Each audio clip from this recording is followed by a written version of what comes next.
मतदान आकडे आणि उमेदवार. कामगार नेते डॉक्टर बाबा आढाव यांच्या आत्मक्लेश उपोषणाचा आजचा तिसरा दिवस आहे आणि त्यांचं उपोषण सुरू असताना आता शरद पवार त्यांच्या भेटीसाठी दाखल झालेले आहेत.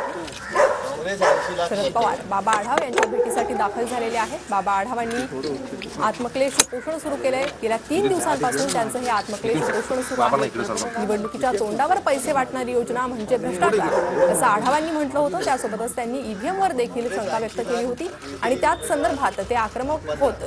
त्यांनी आत्मक्लेश उपोषण पुकारलं आणि ते 3 दिवसांपासून या उपोषणाला बसलेले आहेत आणि त्यांच्या उपोषणादरम्यान शरद पवार यांनी त्यांची भेट घेतली. 64 लाख मते, विजय उमेदवार 20, अजित पवार गट 58 लाख मते, विजय उमेदवार 41. सर्व काही गोलमाल फ्रॉड.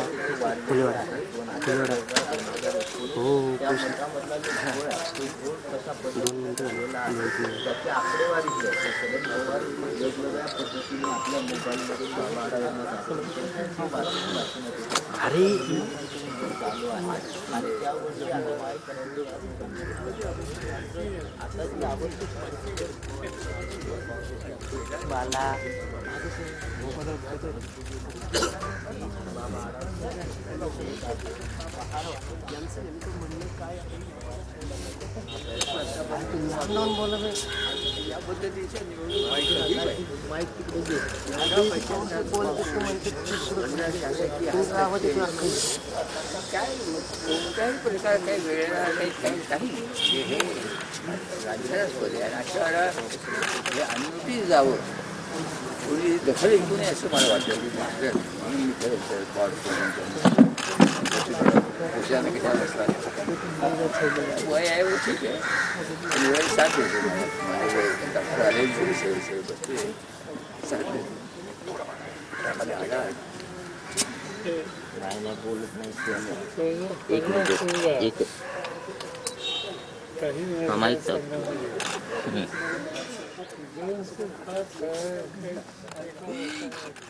आणि सध्या या ठिकाणून आपल्याला अधिक माहिती देत आहेत आमचे प्रतिनिधी अजिंक्य. सध्या काय चर्चा सुरू आहे बाबा आढाव आणि शरद पवारांमध्ये? गेल्या 3 दिवसापासून महात्मा फुले वाड्यामध्ये बाबा आढाव यांचं आत्मक्लेश आंदोलन सुरू आहे आणि शरद पवार बाबा आढाव यांना भेटण्यासाठी आलेले आहेत. ही मतांची वेगवेगळ्या मतदारसंघातील जी आकडेवारी आहे ती शरद पवारांना दाखवली जाते की ईव्हीएम मध्ये कशा प्रकारे फेरफार आहे किंवा ईव्हीएमवर एक संशय व्यक्त केला जातोय आणि 3 दिवसापासून हे आंदोलन सुरू आहे. महाविकास आघाडीच्या वेगवेगळ्या नेत्यांकडून गेल्या 2 दिवसांमध्ये बाबा आढाव यांची भेट घेतली गेली होती. आज खुद्द शरद पवार बाबा आढाव यांना भेटायला आलेले आहेत. वेगवेगळ्या मागण्यांसाठी बाबा हे आंदोलन करत आहेत. निवडणुकीच्या तोंडावर लाडकी बहीण योजनेसारखी जी योजना आणली त्याच्या विरोधात देखील बाबा आढाव आंदोलन करतात. त्याचबरोबर ईव्हीएमचा महत्वाचा मुद्दा आहे की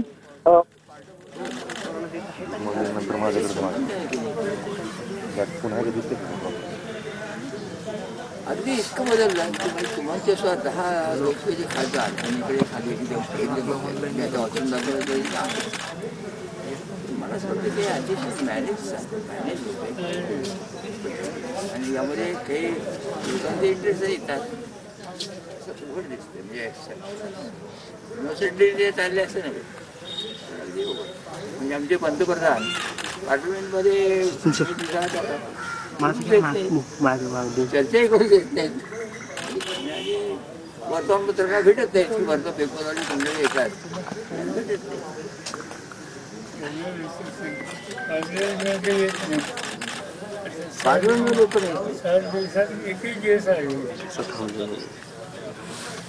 नाही पण आता त्यांनी परस्पर पाठिंबा दिला. अशा वेळेला पार्लमेंट विश्वासात घेणं या गोष्टी करायची गेली पण काहीच नाही आहे. म्हणजे त्याचे मतदान विचारलं पण शंका घ्यायला जरूर विचार आहे. शंका घ्यायला जरूर झालाय कारण बटन दाबल्यानंतर तिथे बेल व्हायचं एवढंच पण ते तिकडे गेले की नाही मला कसं कळतं. पण माझं मतपत्रिका जे की मी दिलं हे थोडीशी कागद मात्र त्यांना त्यांनी कोणताही मार्ग सोडला नाही हे सर्वात पहिले.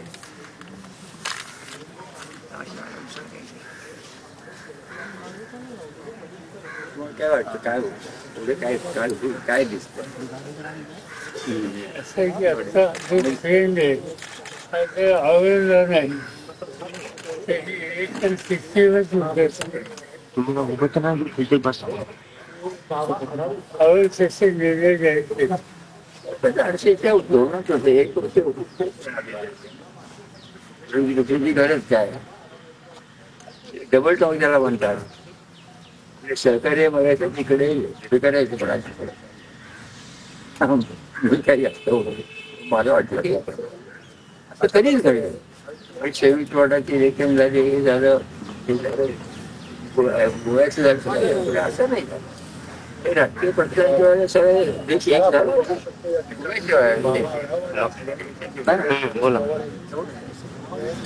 त्यांना नको सहकार्य नकोच आहे, त्याला तुम्ही नकोच आहात हा त्याचा अर्थ.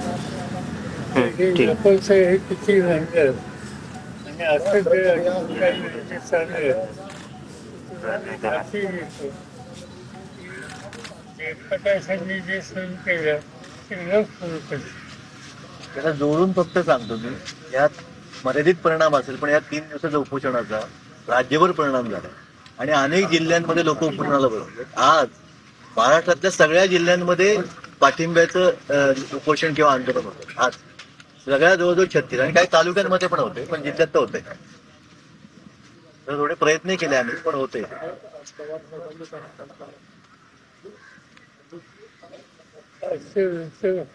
असे अर्थात माहिती आहे की इतक्या जिल्ह्यात लोक बसले. हो आहे. मला असं वाटतं की जे राजकीय पक्ष आहेत त्यांनी हा निर्णय केला पाहिजे की सरकारच्या बरोबर नुसतं झुंड करता जनतेला कसं बरोबर घेता येतं, एक म्हणता हा प्रश्नात लढलं पाहिजे.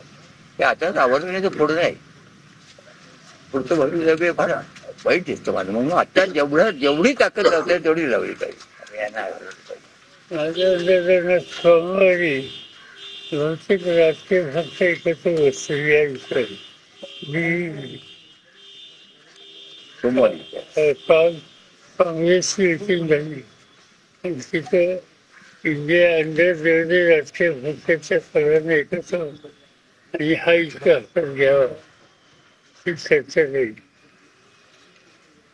त्याचा कार्यक्रम ठरला पाहिजे. कारण याच्यात काय होतं की इतकं पैशाचं धुमाकूळ, म्हणजे किती धुमाकूळ. म्हणजे त्याच्यापेक्षा हे माझं म्हणणं आहे की हा कुठला भाग आहे?